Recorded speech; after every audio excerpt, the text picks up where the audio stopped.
Les équipes de Retency ont toujours mis au cœur de leur stratégie, de leur réflexion, la protection des données personnelles.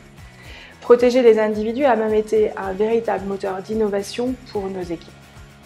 Lorsque vous souhaitez analyser du trafic au sein d'un centre commercial ou dans une grande enseigne, ou lorsque vous souhaitez analyser l'audience passant à proximité de panneaux d'affichage, il est absolument indispensable de traiter la donnée collectée en anonymisation dite profonde. Et c'est ainsi que les équipes de Retency ont mis en place un procédé totalement innovant qui permet de réaliser des analyses croisées de bases de données sur des bases qui sont préalablement totalement déidentifiées et donc qui garantissent une protection totale des individus. Alors il y a quelques semaines, quelques mois, des grandes marques, des grands institutionnels nous ont demandé la possibilité d'utiliser ce logiciel au sein même de leur data lake. Et nous avons donc décidé de porter ce procédé dans le cloud. Il sera, dans quelques semaines, disponible au sein des grandes marketplaces, disponible pour tous. Je pense que l'année 2021 va véritablement marquer un changement de paradigme. On va passer de l'ère de l'onboarding, c'est-à-dire de l'accumulation de bases de données personnelles pseudo-anonymisées dans la plupart des cas, à l'ère de ce qu'appellent les Américains le differential privacy.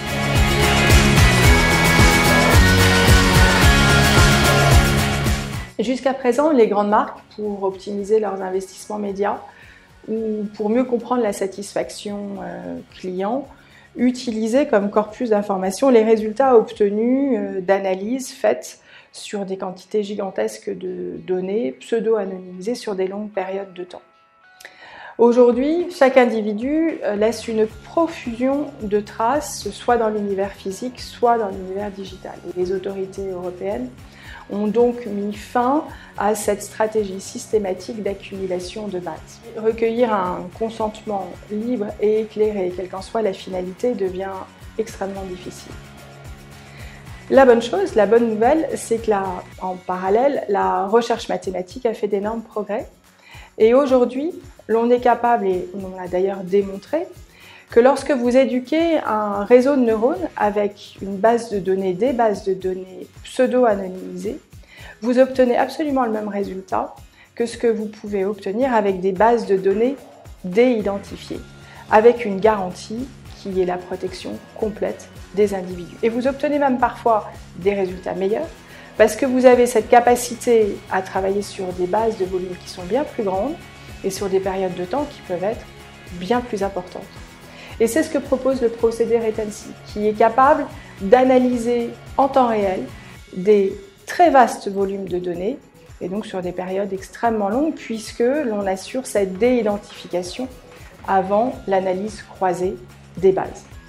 Alors aujourd'hui, Google, Apple investissent sur ce type de procédé, réfléchissent beaucoup sur tout ce qui tourne autour du differential privacy. La bonne nouvelle, c'est que la France n'a pas à rougir. Nous sommes, je pense, clairement en avance sur ces sujets.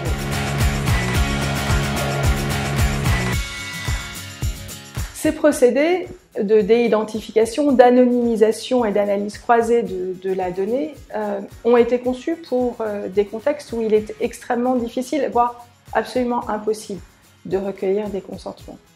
Donc ces procédés sont tout à fait efficaces aussi dans l'univers de l'analyse de performance publicitaire Drive to Store. En effet, il est extrêmement difficile de recueillir aujourd'hui un consentement libre et éclairé pour pouvoir assurer une analyse entre une base d'exposés télé, qui est issue des opérateurs, avec une base issue de commerçants qui soit liée soit à la visite, la simple visite au sein du magasin, soit aux consommations effectuées par les clients.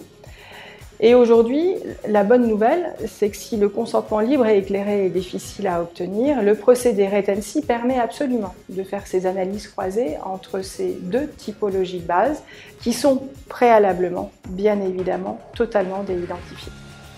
Alors oui, je crois qu'il y a une vraie prise de conscience depuis quelques mois par les grands acteurs, les grands annonceurs, que ce type de procédés sont des éléments absolument essentiels à mettre au cœur de leur stratégie et qui leur permet aujourd'hui, en réalité, de valoriser d'une manière absolument extraordinaire l'intégralité de leur base de données.